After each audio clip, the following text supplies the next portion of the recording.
지금 정읍시의 전체 가구 가운데 10가구 가운데 3가구는 1인 가구다. 이런 통계 자료가. 결혼을 하지 않고 애를 낳지 않으면 전북 같은 경우에는 전부 다 지방 소멸 지역이에요. 유승철기가 결혼을 위해서. 7월 달에 13,000마리가 버려졌습니다. 뜬장이라고 하는데 이게 이제 이게 집단 사육하는 돈이 안 되는 사업에는 돈 벌려고 오지 마세요. 나쁜 사람이죠.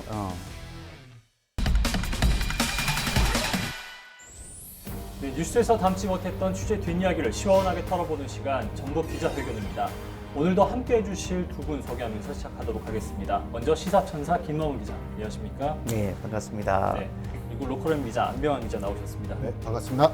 네, 장마가 길어지고 있습니다. 비 피해는 없으신지요? 피해는 없는데 예. 그냥 또 내리는구나 싶어서.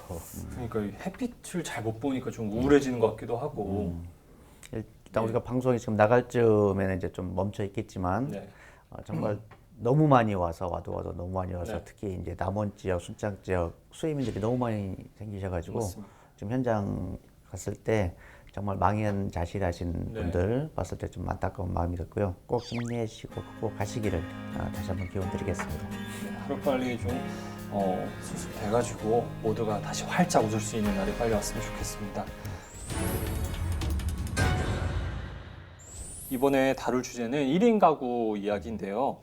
뭐 저는 이제 정읍에 혼자 살고 있는데 쉬운 편으로 저 같은 사람을 이제 1인 가구다 이렇게 표현을 하더라고요. 안병환 기자 같은 경우에는 아, 저요? 실질적인 1인 가구라고 아, 맞습니다. 예. 일주일의 절반은 혼자 살고 있어서 예. 실질적인 일인 거고 일 때문에 예. 뭐 출장들 많이 다니고 하다 보니까 네. 집에서 자는 날이 딱 절반밖에 안 되는 것 같아요. 그래서 실질적 1인 가구 생활을 하고 있는데 네. 힘들어요. 이렇게 오늘 1인 가구 이야기를 꺼낸 이유가 최근 정읍시가 이제 인구 관련 빅데이터를 분석한 결과 정읍시 인구는 주름 반면에 1인 가구는 급증했다라고 하는데 좀 내용을 살펴보니까 지난 10년 동안 1인 가구는 62.7% 증가했는데 이에 반해서 인구는 17.6% 감소했다. 즉 지금 정읍시의 전체 가구 가운데 10가구 가운데 3가구는 1인 가구다. 이런 통계 자료를 발표했습니다. 최근에 제가 다른 일로 네. 얼마 전에 한 달쯤 전인 것 같아요. 시장님을 만난 적이 있는데 네. 시장님하고 또 이런저런 얘기하다가 정읍의 주택 보급률이 이렇게 높은데 왜 또 집 타령이냐라고 하시더라고 처음에. 그래서 어쨌든 우리 주변에 있는 직원들이나 사람들을 네. 집이 없어서 힘들다, 좀 집 좀 많이 해달라 그 얘기했는데 이미 주택 보급률이 100%를 훨씬 더 상회하는 상황이에요. 정읍 같은 경우는. 예. 지금 얘기한 이 부분인 것 같아요. 예전 같으면 한 집에서 살아야 하는데 두 집, 세 집이 필요한 상황이 되다 보니까 좀 이런 일이 주택을 계속 늘고 있는데 네. 여전히 부족한 상황이 아닌가 싶어요.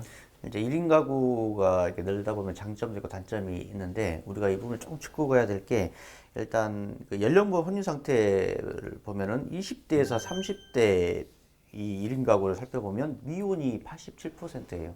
다시 말해서 말하면 이게 결혼 연령대인데 예. 결혼하지 않으면 출산하지 않는다는 거거든요. 그래서 자연스럽게 인구 감소가 될 수밖에 없는데 네. 혼자 사는 거에 익숙해지다 보니 같이 살지 않고 결혼 생각을 하지 않고 이게 결국은 출산을 감소시키고 인구 저하 원인으로 좀 가는 좀 현상이 있어서 이 부분은 조금 이렇게 안타까운 현상입니다. 정읍만 봐도 한 십수년 전에는 1년에 신생아 수가 1000명이 넘었어요. 네. 그러니까 점점 줄어서 뭐 600명대까지 떨어졌다 조금씩 늘었다가 막 줄고 막 그러거든요. 네. 이게 뭐 어떤 문제가 있냐면 인구가 주는 것도 문제인데 출생아 수가 줄어들면 지역에서 제일 먼저 없어지는 게 뭔지 아세요? 산부인과. 산부인과가 그러니까 분만실을 갖춘 산부인과가 없어져요. 그러니까 일반 관리만 해주고 네. 그래서 애나로 어디 가요? 정읍 사람들이 광주 아니면 예. 전주로 다 애나로 가요. 현재 지금 그렇습니다. 네. 그래서 그런 상황이 되고 또 애가 적으니까 어린이 관련, 그러니까 어린이집이라든지 산업이 다 죽어버리는 네. 침체되는 결과가 나오거든요. 그러니까 산업이 없으니까 젊은 사람들이 여기 오겠어요? 애 키우기 힘들다고 더더욱 안 오는 거죠. 네. 그러니까 이 부분, 그러니까 이게 모든 것들이 연결돼 있다 보니까 예. 조금 이 부분에 대해서 좀 집중적인 지원이 필요하지 않을까 그런 측면에서 그 예전에 모 대통령 후보로 나왔던 사람처럼 예. 애 낳으면 한 1억씩 주면 좋지 않을까요? 아, 1억씩이요. 이게 이제 갑자기 큰 액수를 많이 하시네요. 1억. 이게 1인 가구에서 이제 이 문제가 1인 가구가 늘어지면 장점이 있는데 이게 단점이 아까 저출산이 가장 문제인데 이게 이제 우리뿐만 아니라 선진국에서 먼저 이게 발생을 했죠. 그래서 이제 특히 이제 여기에 대한 이제 출산 저감에 대한 아까 우리 로크렘 기자가 말씀하신 것처럼 네. 이제 그 지원 정책을 제일 잘하고 있는 게 선제적 대응을 하고 있는 프랑스. 여기 잠깐 설명을 드리면 이제 출산 장려 제도를 이제 일원화를 시켰고 여기서 이제 양육비 지급하고 직업 활동을 보전시키고 산후 휴가 보조금 지급도 하고 그다음에 입양 장려 정책까지 지금 펴고 있고요. 일단 우리가 이 부분은 좀 벤치마킹 해야 될 것 같은데 일단 저희도 출산 전후에 이제 출산 휴가를 주는데 일단 길이나 이 부분에서 프랑스가 지금 현재 출산 첫째 아이 낳으면 16주. 우리는 12주가 중평균이고 예. 그다음에 둘째 아이가 되면은 출산 전에 26주를 줘요. 그래서 약간 그 출산에 대한 특히 직장인들이 요즘 맞벌이 부부가 많으니까 네. 부담을 많이 가지는데 그 부담을 약간 덜어주면 육아에 전념할 수 있도록 그 여건을 만들어주는데 이것도 저희가 좀 적극적으로 좀 시행해야 될 시기인 것 같습니다. 아까 농담처럼 얘기했는데 지금 출산 신생아 수가 얼마인지 아세요? 올해 아마 이 추세면 30만 명이 무너질 거예요. 지금 예. 현재라면 예. 30만 명 기준 잡고 1억이면 30조면 되지 않나요? 네. 근데 아까 했던 각종 뭐 출산 지원책이다 뭐다 다 합치면 30조가 넘어요. 효과가 없어요, 사실은. 예. 그러니 차라리 그냥 시원하게 시원하게 예. 주고 각자 키우고 그 다음에 대한민국에 있으니 하면 되고 다만 이게 한시적으로 뭐 한 5년, 10년 쪽 한시적 정책으로 가는 것도 네. 괜찮지 않나 싶어요. 예. 강하게 밀어붙입시다. 이진철 기자 결혼을 위해서. 뭐 1억 주시면은 저도 한번 빨리 당기는 걸로. 요즘에 예. 저도 이제 농담반 진담반으로 예. 이렇게 하는데 하도 이렇게 젊은 친구들이 결혼을 이렇게 생각을 네. 미루고 안 하려고 하다 보니까 요즘은 제가 후배들한테 결혼 권장보다 바뀌었습니다. 결혼은 안 해도 좋으니 아이를 먼저 같이 낳아서 책임지고 길러라. 약간 위험하게 될 수 있는데 예. 물론 이제 책임을 질 수 있는 예. 단계는 해야 되죠. 그래서 서로 이게 너무 이렇게 자유분방함이나 얽매이는 걸 싫어하다 보니 그러면 근데 애인을 또 낳고 싶어 하더라고요.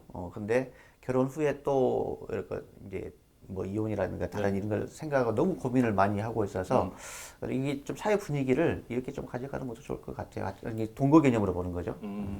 좀 심각하게 받아들여야 할 게 뭐냐면 네. 물론 이게 일본 마스다 리포트라는 걸 통해서 처음에 2014년도 이때 제기됐고 그걸 뭐 고용정보원이라든지 국내에서 많이 인용을 하는데 지방 소멸에 대한 보고서라는 게 있어요. 이게 뭐냐면 65세 이상 인구 대비 가임기 여성 그러니까 20세에서 39세까지 일본에서 잡았어요. 예. 가임 출산 가능한 가임기 여성 비율을 하는데 0.5 이하로 떨어지면 그러니까 65세 이상 인구가 100명인데 네. 가임기 여성이 예를 들면 50명 이하다. 이 지역은 지방 지역이 소멸할 수도 있다라는 보고서예요. 예. 그걸 대비해 보면 전북 같은 경우에는 전주, 군산, 익산 3개 지역을 빼고는 전부 다 지방 소멸 지역이에요. 물론 군산, 익산 같은 경우도 농촌 지역 같은 경우는 심각하고 예. 정읍 같은 경우도 0.5 이하로 떨어진 지가 오래됐거든요. 이 이야기는 뭐냐면 시간이 가면 갈수록 인구 구조 자체가 지역이 사라질 수밖에 없는 구조가 된다. 한 그게 2040년인데 그게 점점점 가속도가 붙고 있고 네. 정읍에 심각하다 있는데 정읍보다는 사실은 뭐 순창이라든지 임실이라든지 저쪽 무진장 지역 이 지역은 이대로 가면은 점점 그러니까 이거는 존립 자체의 문제가 벌어질 거다라는 네. 상황이거든요. 고령화 이렇게 나누는 비율을 어떻게 나누는지 아세요? 7, 14, 20. 그렇죠. 예. 아, 일단 65세 이상 찾아는 비율을 예. 따져서 10% 이상이 고령화 사회, 14%가 고령 사회, 20% 이상이 초고령 사회인데 문제는 이제 이 아시아권인 아시아에서도 우리보다 먼저 했던 게 일본이 고령 사회에서 초고령 사회 도달하는데 각 24년하고 12년이 걸렸어요. 예. 근데 문제가 이제 우리나라인데 자 2000년도 고령화 사회 처음으로 들었는데 18년 걸렸습니다. 고령 사회까지. 예. 그리고 8년 만에 2026년이 와. 되면 초고령 사회가 우리가 들어갑니다. 예. 그러면은 정말 세계에서 유례없는 짧은 기간에 최단 기간에 초고령 사회에 들어가게 되고 예. 유엔에서 지금 보고를 한 게 2050년이 되면 한국은 초고령 사회 인구가 37%로 세계 최고가 되는 거예요. 그래서 세계 최고요. 네, 그래서 우리가 이제 거꾸로 따져 보면 우리가 빠르게 경제 성장이 늘려서 의료 시스템도 한국이 좋고 그래서 노인 비중이 높아가는데 문제는 우리가 부양에 대한 경제적 부담이 늘어가는 네. 데서 여기에 대한 지금 대비책을 세우지 않으면 정말 힘들어지는 시기가 올 수밖에 없다. 실제로도 그 한국경제연구원에서 하나 조사를 했는데 1인 가구가 지역사회에서 10% 상승을 하면은 그 소득 분배 지표인 지니 개수가 약 0.06% 상승. 이 상승한다라는 거는 그만큼 소득 불균형이 더 심각해진다라는 거고, 그다음에 빈곤율 지수도 약 0.007 상승한다라고 나타났다라는 거죠. 즉 이러한 인구 문제가 단순히 인구가 많고 적고의 문제뿐만이 아니라 지역 경제까지도 파급 효과를 불러일으켜가지고 이 지역 사회 전체가 암울하게 되는 결과를 초래할 수 있다라는 건데, 현상적으로 보면 고령화 문제나 이런 것도 있겠지만 가장 핵심은 뭐냐면 애를 낳지 않으면, 네. 즉 결혼을 하지 않고 애를 낳지 않으면 나머지 문제는 계속 심화될 수밖에 없다. 그러니까 아무리 고령 대책이 세워지고 고령자를 네. 위한 어떤 복지나 모든 게 이루어진다 하더라도 고령자는 계속적으로 증가될 수 있고 증가될 수밖에 없고, 네. 또 하나는 고령자들이 일을 하고자 하더라도 건강이 허락하지 못하는 경우가 많아져요. 고령자가 되면 결국 어떤 소득 불균형이라든지 기본적인 소득이 이루어지지 못하는 것, 그거는 결국은 사회보장 비용으로 다 들어가잖아요. 네. 이것을 없애기 위해서 계속 노인들한테 투자하는 것도 중요하지만 근본적인 거는 앞서 말한 것처럼 출산이 예. 회복이 돼야 한다. 그래야 나머지 수치들도 맞출 수 있다. 그래서 어떤 출산 정책에 모든 게 좀 집중이 되어야 할 시기가 아닌가. 그것도 아까 좀 출산율가 뭐 한 달, 두 달 더 주는 문제가 아니라 예. 그런 비용들을 다 모아서 정말 파격적인 정책이 필요하지 않나. 네, 이 1인 가구 관련해가지고 좀 여러 가지 얘기를 나눠봤는데요. 이 1인 가구가 증가하면서 생기는 문제점을 해결할 뿐만 아니라 이 1인 가구가 다인 가구가 될 수 있는 제도적인 보완도 같이 필요한 것 같습니다. 네, 이번에는 유기동물에 관한 이야기를 좀 해보려고 합니다. 해마다 이 반려동물의 수가 증가하면서 그에 따른 산업도 부가적으로 크고 있는데요. 이 동시에 문제가 되는 것이 바로 이 같이 키우던 반려견을 버리는 이 유기견 문제가 아닐까 싶습니다. 특히 이 여름 휴가철을 이용해 가지고 이 반려견을 버리는 문제가 참 많이 벌어지고 있다고 하는데요. 예, 올해만 해도 7월 달에 예. 13,000마리가 버려졌습니다. 와, 13,000마리. 예. 그만큼 지금 반려견을 키우신 분들도 많은데 예. 그만큼 버리는 분들도 많다는 얘기예요. 이 시기가 또 이제 1인 가구 우리 조금 전에 이야기했던 게 네. 1인 1인 가구가 늘다 보니 이런 혼자 그 생활의 적적감을 풀기 위해서 반려동물을 같이 기르고 있는데 문제는 이 반려동물을 기르다가 휴가철에 장기간 집을 비우게 되는데 네. 비우는 이 시점에 맞춰가지고 많이 이렇게 유기를 하는 경우가 많이 발생하는 것 같아요. 저도 개를 정말 좋아하는데 이 못 기르는 이유 중에 큰 것 중에 하나가 바로 이것 때문이에요. 저 혼자 하루에 1시간 기쁘자고 개를 10시간 이상 방치해 둔다라는 것 자체가 좀 마음이 안 좋기 때문에 저도 그래서 개를 못 키우고 있거든요. 저희가 그래서 이 유기견 문제 이야기를 꺼낸 이유가 바로 최근 정읍시에서 이 유기견 관련 문제가 좀 크게 터졌습니다. 바로 이 잘 보호돼야 될 유기견들이 다름 아닌 개농장에 넘겨져 가지고 이 불법적으로 도축이 되는 사건이 발생했는데요. 좀 어떤 이야기인지 좀 얘기를 해주시죠. 일단 정읍에 있는 그 반려동물을 좀 좋아하시는 그 동물 보호 단체에 소속된 분들, 예. 이분들이 이제 활동가라고 하시는데요. 이분들이 이제 그 봉사활동을 주로 다니십니다. 이렇게 그래서 특히 이제 유기견 보호소가 있으면 거기 가서 본인들이 이제 물도 주고 네. 이렇게 음식도 주고 같이 이렇게 이제 목욕도 시켜주고 이런 역할을 하시는 분들인데 정읍에 있는 유기보호센터에 봉사활동을 가겠다고 하는데 자꾸 거부를 하는 거예요. 오지 마라. 예.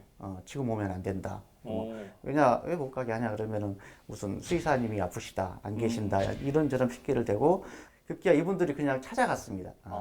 현장은 찾아가 보니 답답하시니까 찾아가시고.